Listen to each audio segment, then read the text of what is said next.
friends, how would you like to come book shopping with me today?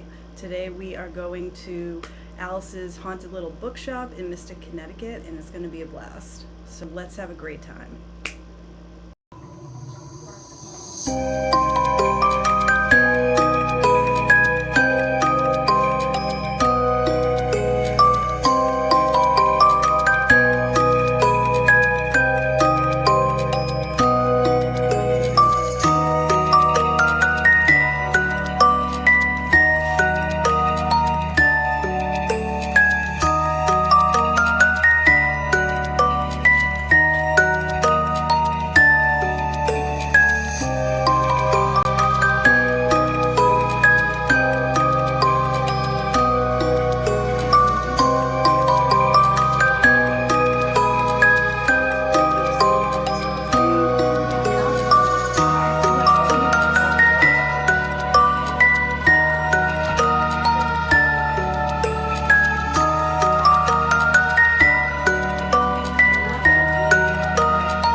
My gosh, that bookstore was so cute.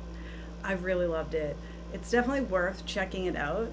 It's very small, hence the name Alice's Haunted Little Bookshop, but it was really fun and I came out of there with a couple of books today. But what I love about the shop is that it's just organized in this like really cute layout. So it has a whole section that's just dedicated to Edgar Allan Poe and like old-fashioned ghost tales, and then it has a table dedicated to all things Alice in Wonderland. Then it has a very like small section of middle grade and YA horror, and then it has a section that's just like novelty gifts and games and things like that. And then it has a whole shelf dedicated to Stephen King books. So if you're a fan of Stephen King, it looked like it had probably everything he'd ever written. And then it had probably like the newest releases of horror. So if you're going there looking for something a little bit more obscure or written like a while ago, you're probably not going to find it. It all seems to be like relatively new releases. So I'll show you what I came out with today. So the first one I picked up was this one here, How to Kill Men and Get Away with It by Katie Brent. And I'd never heard of this one. In fact, both books I walked out with I'd never heard of before. And it was funny because my husband was the one that spotted this one first, and he brought it to me as a joke and was like, don't get any ideas. But when I read the back, I was like, ooh, this sounds really interesting. And then I read the first page and I was like, yes, this is definitely the book for me. So this is about a main character named Kitty Collins, and she basically gets into killing men. The back of the book says, he was following me, that guy from the nightclub who wouldn't leave me alone. I hadn't intended to kill him, of course, but I wasn't sorry when I did. And despite the mess I made, I appeared to get away with it. That's where my addiction started. I've got a taste for revenge, and quite frankly, I'm killing it. So I don't know if this main character, Kitty Collins, already had like serial killer tendencies. I don't know if this is just some weird like killing rampage that she goes on from like a mental break. Like, I don't know what her mental status is and how she ends up committing these murders, but it just sounds really hilarious. And I like when horror has a lot of humor in it. That's my favorite. So I'm excited to read that. And then I picked up this one here, Curse of the Reaper, and this is by Brian McCauley. And what got my attention on this one is that it says Scream meets The Shining in this page-turning horror tale about an aging actor haunted by the slasher movie villain he brought to life. So it seems like with this one, it's about this guy who's kind of a has-been at this point. Like, he just goes to conventions and signs autographs, but he's not really in movies anymore. He was big in the 80s, And now they're making another movie of a previous series that he was in, but they haven't rehired him to be in it, from what I understand. And they've hired like a young actor who I believe is like fresh out of rehab to take on that role. So I'm curious to see what that dynamic is going to be all about. It also seems like addiction is going to be a big part of that one too. So I'm interested to see how he handles that and what he has to say about addiction in his novel. So it seems really cool, and I like how part of it is in novel form, but the other part of it is you actually get the manuscript of the movie throughout certain sections in the book. So I'm really excited to read the manuscript along with the novel. So that's going to be awesome. And then this book I just finished. This is just a library book, but I absolutely loved it. This is probably the best book I've read all year. I'm so excited. And I just found out that Rachel Harrison, she's going to be in my state in September at a local bookshop for her newest book called, I believe it's called So Thirsty. And she's going to be signing books, so I'm so excited. I'm definitely going to this event.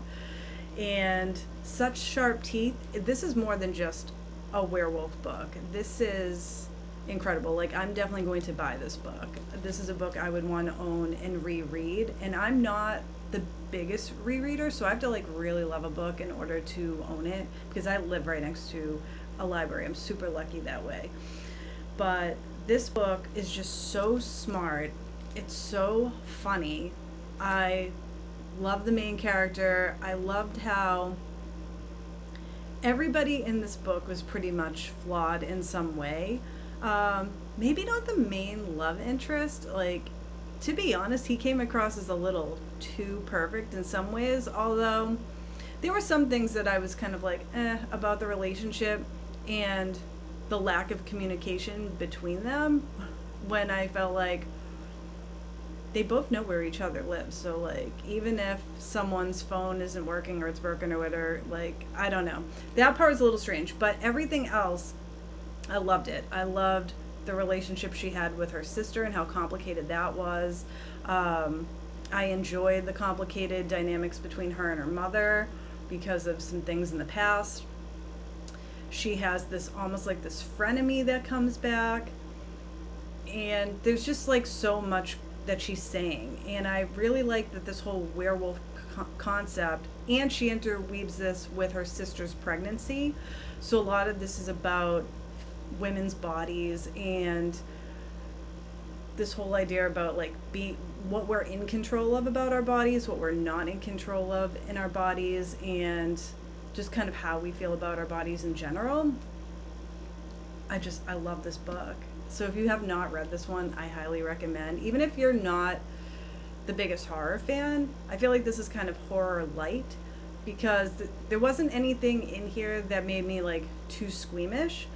And I just love that it had a little bit of everything. It has horror elements, it has humor, it has romance, it has interesting family and friend dynamics. It really had it all.